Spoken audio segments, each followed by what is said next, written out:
So ito guys, subukan ko na mag-request ng payout. Coins PH diretso. So anong gagawin kung sa Coins PH diretso? Ganito lang.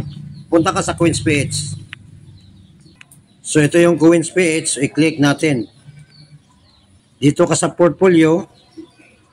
So ngayon, TRX ang ginagamit ko. I-click mo itong TRX. Sundan mo lang itong video guys. Tapos i-click ang transfer. Tapos i-click ang deposit. Kasi ikaw yung makatanggap. Pag ikaw yung magpadala, ang send TRX.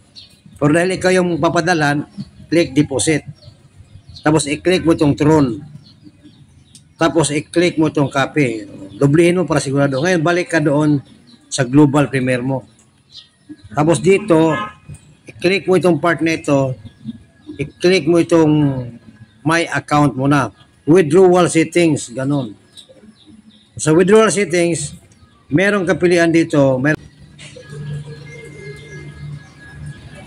I-click mo lang ito.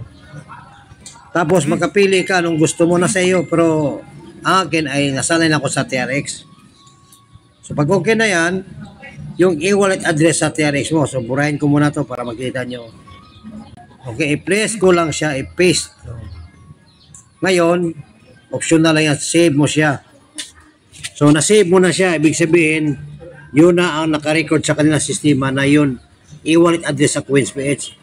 So dito na naman ka sa dashboard, i-click mo naman itong my wallet. Tapos i-click mo itong transfer funds. Okay? So kahapon guys, 3 beses ako nag-payout, no? So mayroong minutes lang, mayroong ilang oras. So dito, kunin ko yung 150. Tapos i-click mo itong send code. So ngayon dadalhin ka doon sa iyong email address. So balik mo doon sa email address, naglagay siya to factor. Copy mo lang siya, copy, tapos balik ka doon sa dito. Kaya malaga ang email address mo ay active, no?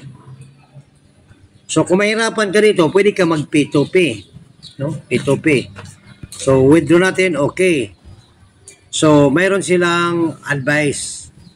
So, ganitong advice nila guys, no, na mga 1 to 2 days per minsan, mga minutes lang, mga 10 minutes, nasa dashboard na.